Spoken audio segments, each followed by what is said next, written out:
जय भीम साथियों। आज हम बाबा साहब के लिखे एक और लेख अस्पृश्यता उसका स्रोत पर चर्चा करेंगे।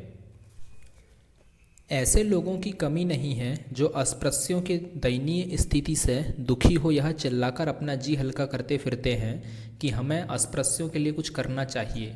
लेकिन इन समस्याओं को जो लोग हल करना चाहते हैं उनमें से शायद ही कोई ऐसा व्यक्ति हो जो यह कहता हो कि हमें अस्पृश्य हिंदुओं को बदलने के लिए भी कुछ करना चाहिए।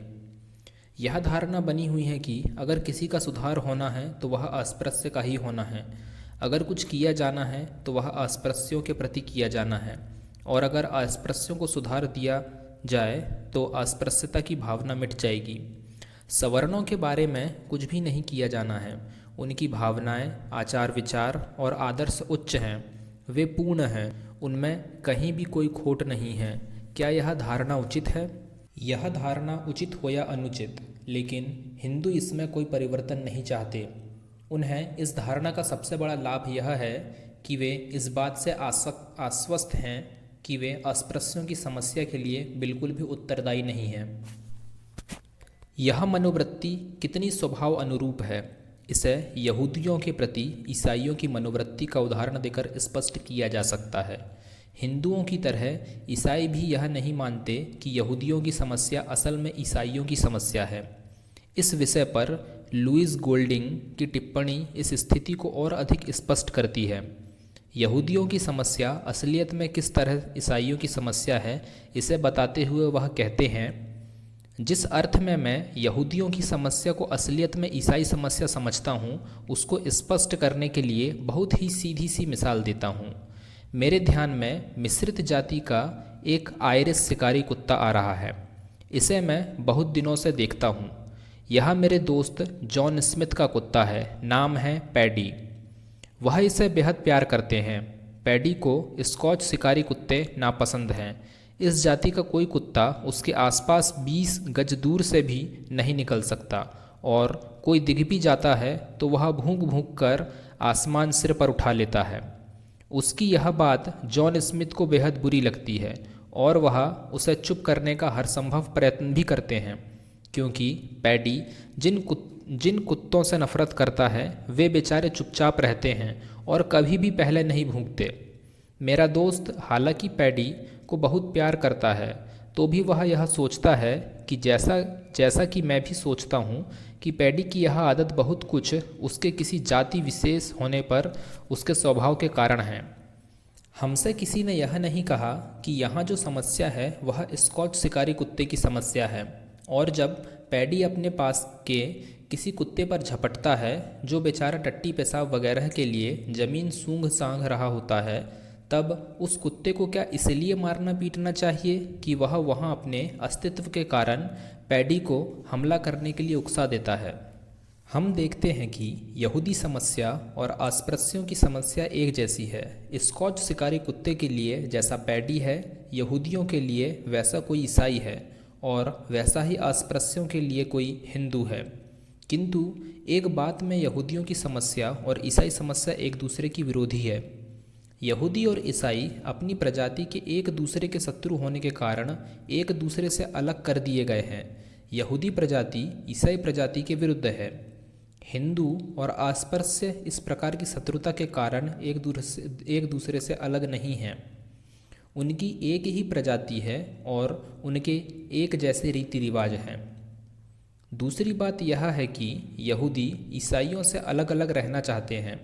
इन दो तथ्यों में से पहले तथ्य अर्थात यहूदियों और ईसाइयों में बैर भाव का आधार यहूदियों की अपनी प्रजाति के प्रति कट्टर भावना है, और दूसरा तथ्य ऐतिहासिक तथ्यों पर आधारित लगता है। प्राचीन काल में ईसाइयों ने यहूदियों को अपने साथ मिलाने के कई प्रयत्न किए, लेकिन यहूदियों ने इसका सदा प्रतिरोध किया। इस संबंध में दो घटनाएं उल्लेखनीय हैं। पहली घटना नेपोलियन के शासनकाल की है, जब फ्रांस की राष्ट्रीय असेंबली इस बात के लिए सहमत हो गई कि यहूदियों के लिए मानव के अधिकार घोषित किए जाएं। तब अल्सा के व्यापारी संघ और प्रतिक्रियावादी पुरोहितों ने यहूदी प्रश्न को फिर उठाया। इस पर नेपोलियन ने इस प्रश्न को यहूदियों को उनके द्वारा ही विचार करने के लिए सौंपने का निर्णय किया। उसने फ्रांस, जर्मनी और इटली के प्रमुख यहूदी नेताओं का एक सम्मेलन बुलाया ताकि इस बात पर विचार किया जा सके कि क्या यहूदी धर्म के सिद्धांत नागरिकता प्राप्त करने के लिए आवश्यक शर्तों के अनुरूप है अथवा नहीं। नेपोलियन यहूदियों को बहुसंख्यकों के साथ मिला देना चाहता था। इस सम्मेलन में 111 प्रतिनिधियों ने भाग लिया। यह सम्मेलन 25 जुलाई 1806 को पेरिस के टाउन हॉल में हुआ, जिसमें 12 प्रश्न विचारार्थ रखे गए थे। ये प्रश्न मुख्य रूप से यहूदियों में देशभक्ति की भावना, यहूदियों और गैर यहूदियों के बीच विवाह होने की संभावना और इसकी कानूनी मान्यता से संबंधित थे।